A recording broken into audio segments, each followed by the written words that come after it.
అండి ఈరోజు మనం ఎంతో సింపుల్గా టేస్టీ అయిన కరివేపాకు రైస్ని 10 నిమిషాల్లో ఎలా చేసుకోవాలో చూద్దాము. ముఖ్యంగా మనం కూరల్లో వేసే కరివేపాకుని ఏరి పక్కన పడేస్తుంటారు పిల్లలు. అందులో ఉన్న పోషకాలు ఏమాత్రం పోకుండా, ఏ మసాలాలు లేకుండా ఈ రైస్ని ఎలా చేయాలో చూద్దాము. ముందుగా ఇలా ఒక కళాయి పెట్టుకొని అందులో 1 టేబుల్ స్పూన్ ఆయిల్ వేసుకోవాలండి. ఆయిల్ కొంచెం హీట్ అయినాక 2 టేబుల్ స్పూన్ పచ్చిశనగపప్పు వేసుకోవాలి. అలానే 2 టేబుల్ స్పూన్ మినపగుళ్ళు వేసుకోవాలి. ఇప్పుడు ఒక 2 టేబుల్ స్పూన్ కందిపప్పు వేసుకోవాలి.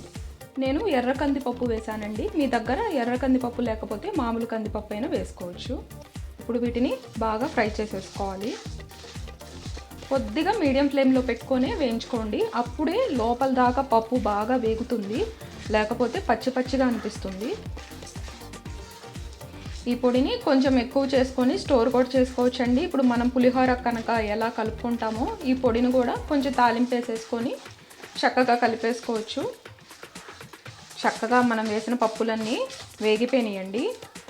ఇప్పుడు ఇలా కలర్ కూడా షేడ్ అవ్వాలండి, అప్పుడు దాకా వేయించుకుంటే సరిపోతుంది. ఇప్పుడు ఇందులో ఎండుమిరపకాయలు వేసుకోవాలి. కొంచెం కారం కనుక ఎక్కువ ఉంటే కనుక కొంచెం తక్కువ వేసుకోండి.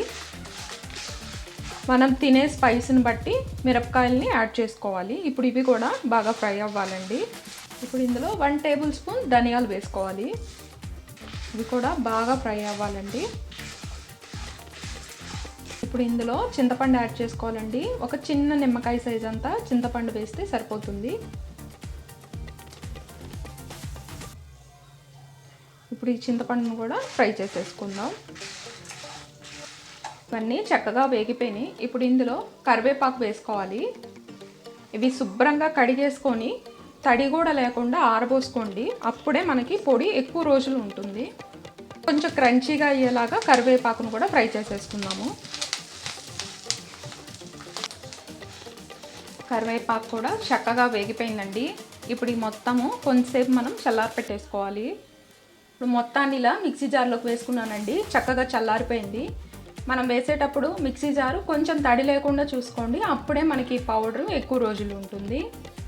ఇప్పుడు ఇందులో కొద్దిగా ఇంగు వేసుకోవాలి.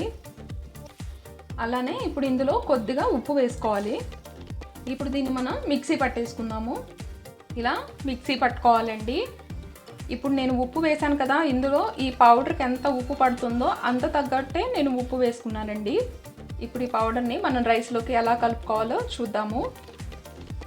ఇప్పుడు కళాయిలో కొద్దిగా ఆయిల్ వేసుకోవాలండి. ఆయిల్ కొంచెం హీట్ అయినాక కొద్దిగా జీలకర్ర, కొంచెం ఆవాలు, ఇందులో కొద్దిగా వేరుశనగ గుళ్ళు ఇలాగా ఫ్రై చేసేసుకోవాలి. ఇవి చక్కగా వేగిపోయినాయండి.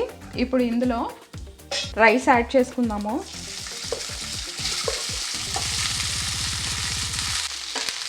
ముందుగానే ఉడికించి పెట్టుకొని చక్కగా ఆరపెట్టుకొని వేసుకుంటే పొడి పొడిలాడుతుంది. ఈ రైస్ని మిగిలిపోయిన అన్నంతో కూడా చేసుకోవచ్చండి. ఇప్పుడు ఇందులో మనం మిక్సీ పట్టుకున్నాం కదా, ఆ పౌడర్ని వేసేసుకుందాము. మన రైస్కి ఎంత పడుతుందో అంత చూసుకొని వేసుకోవాలండి. మొత్తం పౌడరు వేయక్కర్లేదు. నేను తీసుకున్న అన్నానికి ఒక 4 టేబుల్ స్పూన్ పౌడర్ వేసుకున్నాను. ఒక్కసారి బాగా మిక్స్ చేసేసుకుందాం. ఈ పౌడర్ ఒక్కటి రెడీగా ఉంటే చాలండి. చక్కగా ఇలా పోపు పెట్టేసుకొని ఈ పౌడర్తో ఇలా మిక్స్ చేసేసుకోవచ్చు. టైం కూడా మనకి సేవ్ అయిపోతుంది. ఇందులో కొద్దిగా ఉప్పు వేస్తున్నాను. ఆల్రెడీ మనం పౌడర్లో ఉప్పు వేసుకున్నామండి. రైస్కి తగ్గట్టు నేను ఉప్పు వేసుకుంటున్నాను.